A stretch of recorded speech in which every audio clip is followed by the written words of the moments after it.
Ya, kembali lagi di One on One pemirsa, masih bersama saya di sini ada Bu Eli. Kita coba akan tagih janji dari Pemprov DKI Jakarta ya, akan memberikan harga pangan yang cukup terjangkau bagi rakyatnya gitu. Termasuk kalau ngomongin akhir tahun Bu, karena kita tahu betul ya biasanya harga pangan memang naik turun lah gitu ya. Tapi bagaimana kemudian Pemprov DKI Jakarta untuk menjamin bahwa harga pangan jelang akhir tahun ini 2025 ini menuju ke 2026 stabil dan terjangkau bagi rakyat? Ya, jadi sebelumnya saya akan menceritakan 98% pangan Jakarta itu berasal dari luar.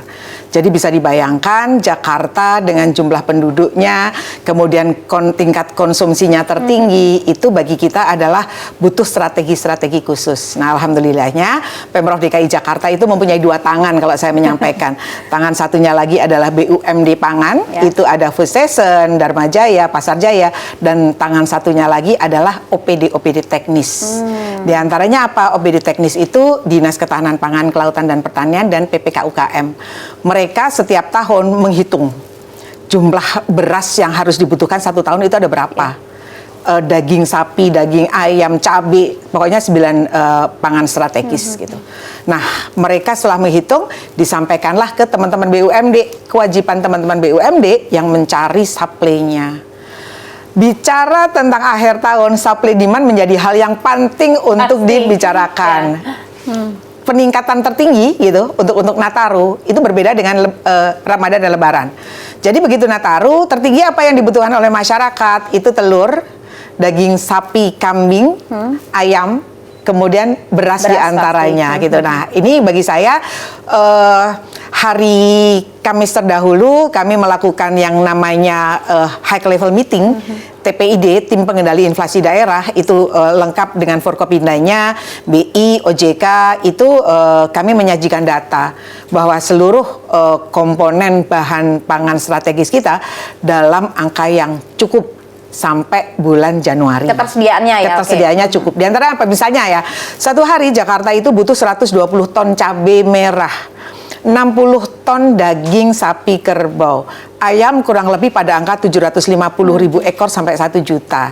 Nah, ini kita sudah menghitung sampai nanti bulan Januari 2026 itu angkanya cukup. Di mana saja stoknya gitu kan? Di antaranya tadi saya sampaikan di BUMD Pangan kita, kemudian Bulog, kemudian adalah retail modern atau pergudangan. Jadi satu yang perlu saya sampaikan di sini, yang penting masyarakat Jakarta jangan panik buying ya. Itu dia, aman kok kesediaannya ya. Betul. Stoknya aman, stoknya. Betul. Jadi begitu masyarakat panik buying itu kita agak susah mengaturnya gitu. Nah, nanti kita mudah sekali kan, nanti dibilangkan stok nggak ada, nanti harganya dinaikkan. Jadi itu perlu edukasi kepada seluruhnya, perlu kerjasama kepada seluruhnya. Yuk kita menahan yuk kalau belanja secukupnya saja. Betul. Seminggu kita butuh berapa ya itu. Kami Pemprov DKI Jakarta senantiasa melakukan sinergi dengan pemerintah pusat, dengan BUMN, BUMD dan masyarakat pelaku usahanya menyiapkan. Iya, dan juga untuk membantu ya untuk menstabilkan harga pangan itu tadi kan Bu ya, karena segala upaya sudah digerakkan nih sama Pemprov nih, masyarakat juga bantu dong. Gitu. Kalau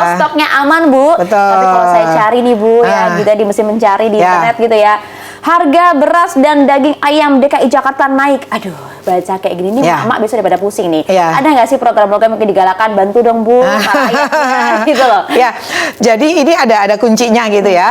Yuk masyarakat Jakarta yang namanya kota global, kita kan suka takut ya kalau ketinggalan handphone. Betul.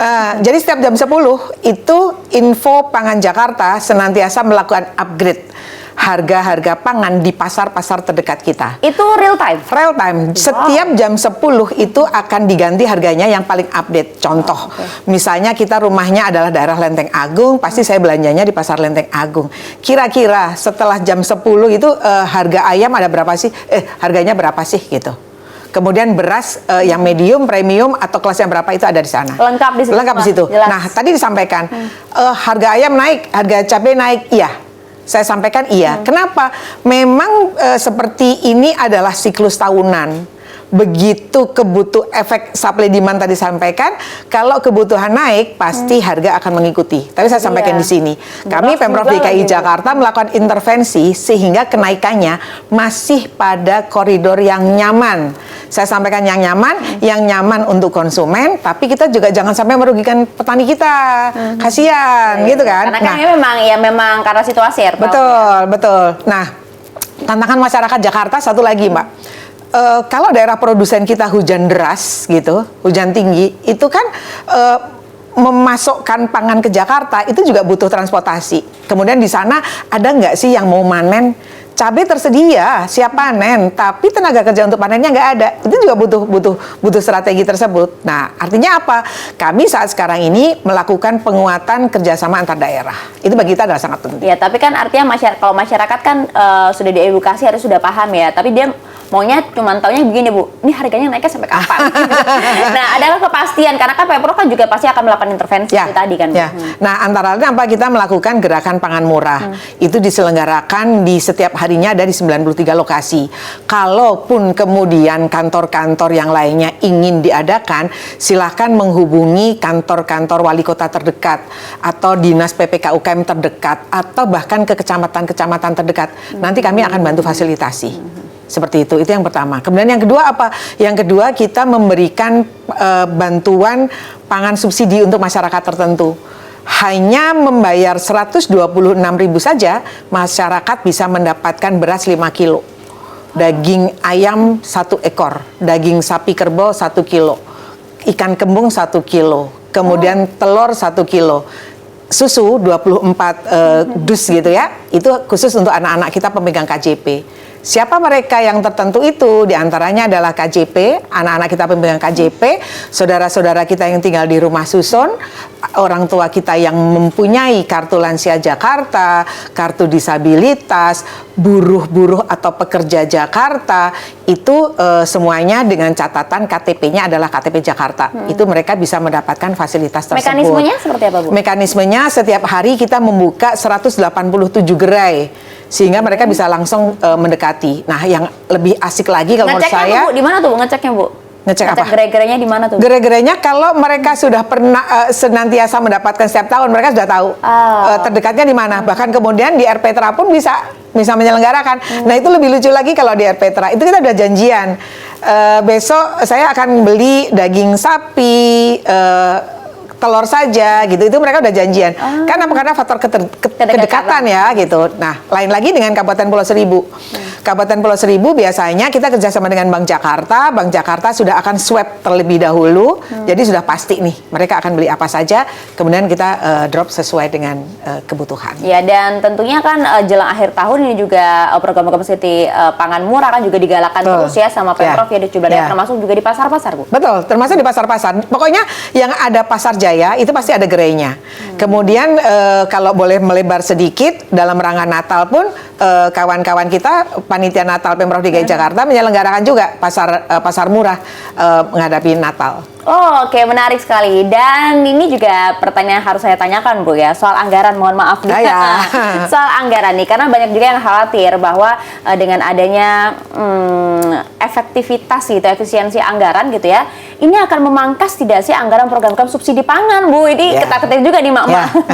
Ya, perlu saya sampaikan di sini, Bu, Bapak, kawan-kawan semuanya, pemirsa, bahwa tidak terjadi pengurangan atau pemotongan anggaran untuk pangan bersubsidi untuk masyarakat tertentu. Gitu. Kalau kemudian angkanya beda dengan tahun 2025 sekarang ini, iya. Nah, itu biasanya kita akan top up, istilahnya akan kita tambah pada saat pembahasan anggaran perubahan. Itu yang pertama. Yang kedua, karena pangan ini adalah bersifat wajib mengikat, itu kita bisa lakukan pergeseran dengan apa? Dengan dana kita menyebutnya adalah BTT, biaya tak terduga. Jadi pada kesempatan ini sekali lagi saya ucapkan terima kasih TV One memberikan kesempatan pada kami semuanya untuk menjelaskan gitu ya, bahwa tidak perlu khawatir. Yang pertama, stok pangan Jakarta aman. Yang kedua, tidak terjadi pengurangan anggaran terhadap pangan murah bersubsidi. Ya, walaupun angkanya berbeda, tapi ini akan tetap jadi prioritas. Gitu, betul, kan, ya? betul. Dan itu akan di top up untuk mekanisme berikutnya.